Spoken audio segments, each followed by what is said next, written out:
Ibu Carolina Leslie, developer muda yang sudah membangun 3.500 rumah. Ibu punya filosofi Build Nation with Passion. Nah, bisa ceritakan itu seperti apa tuh, Bu? Jadi gini Pak, kita nih anak-anak muda ya, kita merasa bahwa bangsa ini tuh benar-benar harus butuh apa ya, dibangun ya, gitu. Ya siapa yang ngebangun kita? Ya kan, generasi-generasi muda lah. Saya juga nggak muda sih, saya milenial sebenarnya, gitu. Nah, biarpun itu akan sulit, gitu, tapi kita nggak boleh menyerah. Makanya itu kita buat moto Build Nation with Passion itu, Pak, seperti itu. Nah, itu Ibu ada cerita ya sebelum Ibu jadi developer itu ada cerita seru nih, Ya, coba. seru. Jadi gini Pak, sebelum kita memulai developer ini di 2008 ya, kita tuh sebelumnya agensi sales marketing gitulah. Oh, Ibu jadi sales marketing ya awalnya ya? Ya, sebenarnya ini saya dan ayah saya sih yang memulai ini. Jadi kita ditawarin, mungkin saat itu kita memang lagi susah lah istilahnya gitu kan. Kebetulan ada teman, coba mau nggak jualan perumahan nih di Tiga Raksa, istilahnya seperti itu. Ya sudahlah, saya sama papa saya kita ambil lah gitu. Saya bantu papa saya lah.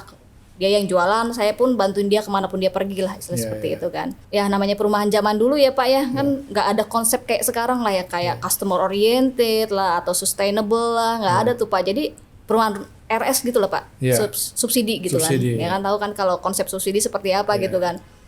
Ya kita suka istilahnya kalau ada masalah, kita tuh dikejar-kejar.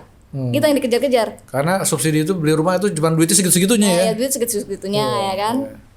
Jadi kalau ada masalah apapun yang dikejar-kejar bukan developer tapi salesnya Pak. Nomor satu kita jadi penjaga gawang. Istilahnya kan kayak gitu kan. Kita penjaga gawang dari developernya juga gitu. Ujung tanduk iya, penjaga gawang iya kan gitu kan. Jadi apa-apa kita dicari gitu loh. Jadi ada komplain apa kita yang dicari, ada komplain apa kita yang dicari. Sampai kita akhirnya punya angan-angan gini, kalau suatu hari nanti kita jadi developer, kita jangan kayak gini lah gitu, seperti itu. Welcome to SOS Podcast, tempat orang-orang hebat bicara.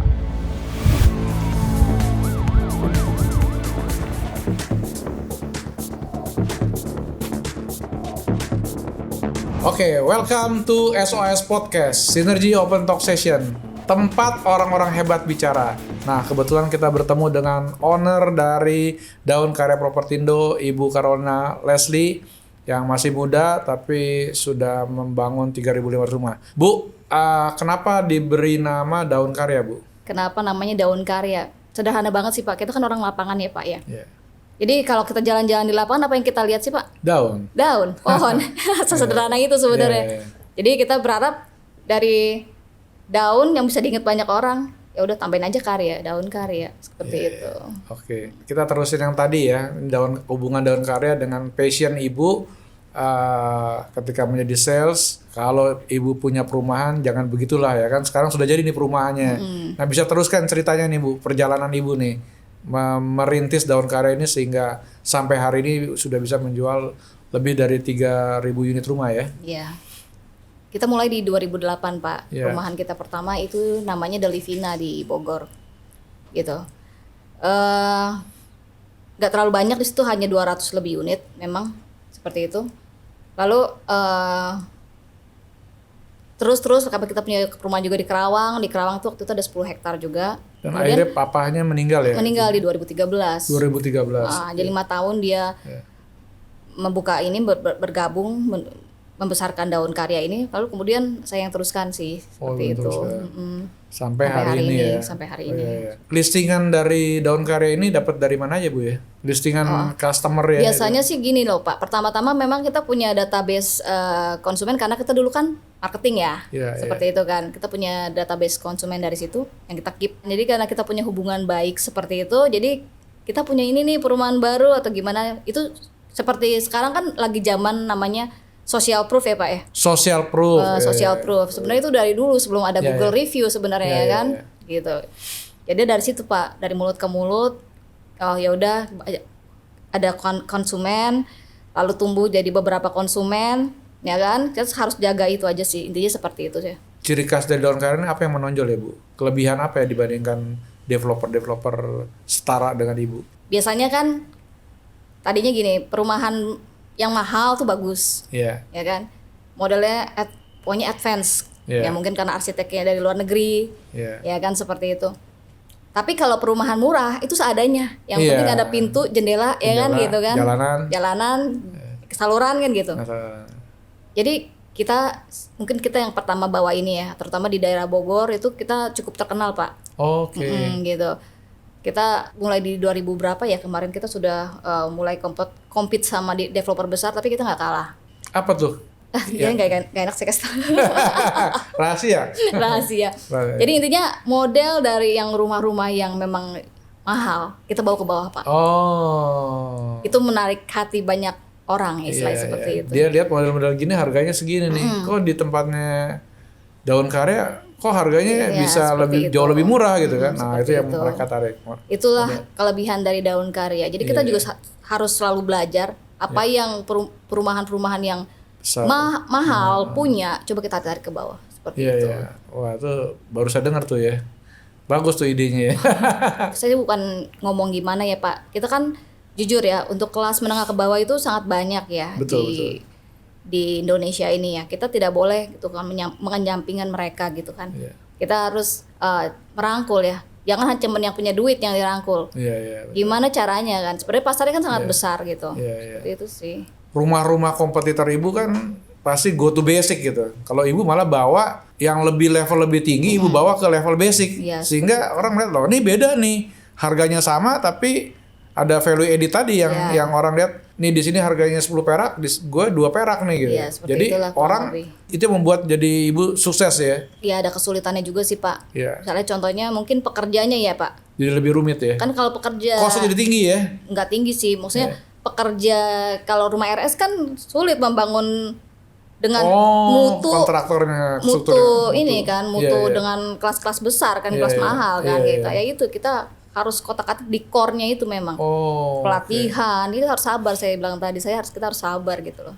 Ibu bangun sendiri apa pakai kontraktor? Bangun sendiri kita. Ibu yang jual, ibu yang bangun, jadi ibu yang merasakan tantangan, challenge-nya. Bahkan ibu bisa jadi lebih hebat dari kontraktor tuh ya. Karena ibu bisa menemukan karena produknya ibu punya ya kan, jadi ibu bisa lebih passion ibu jadi lebih besar untuk menciptakan hal-hal yang efisiensi dengan harga murah tapi bisa setara dengan yang lebih tinggi kan. Itu satu yang luar biasa tuh, perlu perjuangan yang luar biasa untuk belajarnya ya. Tapi memang di awalnya kita kan struggle dulu Pak. Iya pasti. Kita harus nggak semudah itu mereka, kan. Iya seperti itu.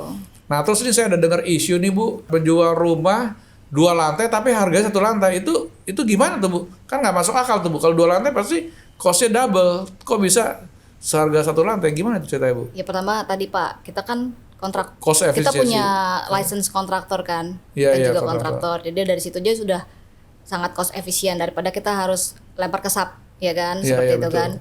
Yang kedua memang harus lebih tekanin lagi ke visi misi kita kan, memang kita pengen kasih rumah yang affordable, ya kan. Dari 2 landasan itu aja udah pasti cost pasti reduce. Lalu ya kita punya sistem, bagaimana harus punya setor material itu harus keluar seperti apa, efisien lah seperti itu. Jadi lebih efisien. Pergerakan material itu sangat penting, itu core bisnisnya dari kontraktor kan pasti kan betul. Ya Pak. Material, itu jangan sampai orang buang semen atau seperti apa kita marah-marah, itu nggak bisa Pak. Treatmentnya harus berbeda. Itu jangan apa-apa mungkin cost material tapi orang nggak dihitung, ya kan. Kita harus hitung juga nih manusia, SDM kan namanya sumber daya manusia. Dengan treatment yang benar dia bisa memperlakukan material itu dengan lebih baik seperti itu. Pelaksanaannya diedukasi, ukurannya sekian, ini bisa gini. Tapi kan nggak mudah yang ngajarin itu ya. Yang ada bandel dia. Di depan ibu dia habis gitu dia kebiasaan dia timpa-timpa aja, gimana tuh mengendalikannya? Kalau dia nggak percaya sama kita, visi misi kita, dia pasti akan punya pikiran sendiri kan Pak. Itu kan yang terjadi di banyak masyarakat kita kan kayak gitu ya.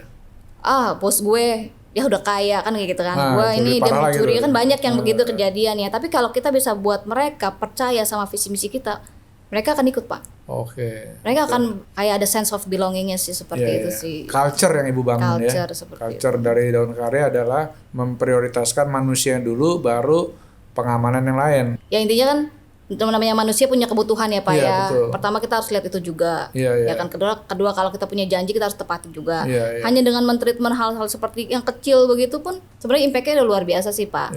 Itu yang jarang orang pikir karena orang tuh sukanya mikirnya cuan Iya, gitu kan. betul. Seperti itu. Oke, Bu. Tentunya nih tahun 2005 ini kan katanya tahun tantangan ya. Tapi juga ada yang namanya Weiqi ya, tahun tantangan dan tahun peluang. Tinggal kita melihatnya apa gitu.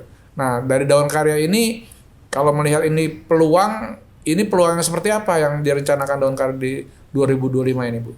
Kita suka Pak sama tantangan. Kita tuh Suka. suka sama hal-hal yang berbau, wah ini tahun Susah. yang susah gitu kan. Karena kita udah lama itu sering Pak. Dengan adanya tantangan bukan membuat kita makin ciut, makin besar. Iya. Seperti itu. Pokoknya ada tantangan, maju terus ya kan. Tapi setelah selesai kayak waktu COVID ya, Bu ya? Ya, contohnya waktu COVID itu Iya. di 2021 kita malah mendapatkan penghargaan sebagai developer dengan penjualan paling banyak nomor 1 gitu, non subsidi. Non subsidi di Di BTN Harapan Indah. Harapan seperti Indah. itu. Berarti proyek Ibu di Bekasi ya. Nah, Kita mau masuk sesi kedua nih, Bu, sesi benar dan salah nih, Bu. Daun Karya sebagai pengembang dengan realisasi non KPR terbanyak ini benar atau salah, Bu? di beberapa tahun benar Pak. Daun Karya telah membangun lebih dari 3.000 unit rumah. Ini benar atau salah, Bu? Lebih tepatnya 3.500-an lebih sih Pak.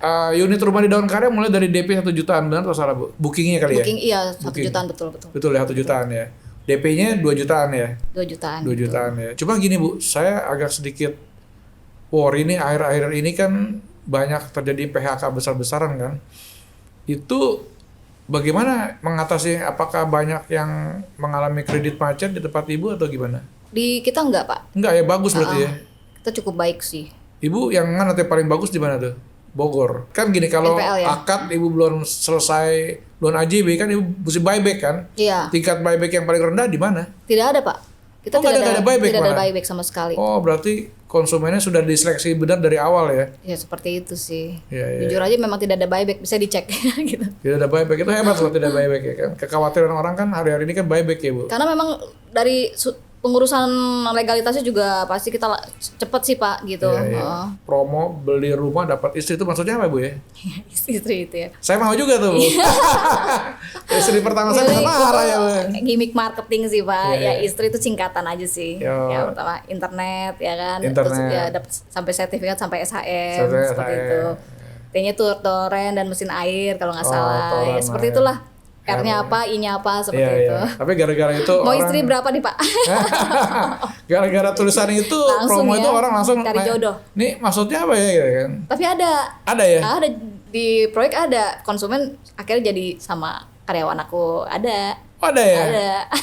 Waduh. Jadi tidak menutup kemungkinan ya. Luar biasa. Silakan datang, tidak menutup kemungkinan. Tidak Cantik-cantik. mendukung ya, dapat istri ya. Oke, Bu, terima kasih loh sudah hadir di acara Sama-sama, Pak. Sinergi SOS Podcast. Ibu bisa closing statement kepada teman-teman yang nonton YouTube ini tentang membeli di Daun Karya atau seperti apa, terserah Ibu. Rumah itu benar-benar harus dipunyain ya gitu. Jadi kita juga sebagai developer atau semua yang masuk dalam industri properti ini mungkin ada gonjang-ganjing 2025 tuh sulit ya kan, tahun-tahun sulit, tapi jangan pernah menyerah karena rumah itu tetap adalah kebutuhan pokok manusia seperti itu. Pasarnya ada, kita sebagai pemain di industri properti jangan pernah takut, terus edukasi. Oke, terima kasih Bu Caroline. Sama-sama Pak. Leslie sudah hadir di acara SOS Podcast. Oke, Bu Caroline, terima kasih sudah hadir di acara SOS Podcast. Nah, kebetulan ini ada kenang-kenangan dari sponsor yaitu Onassis, Bu.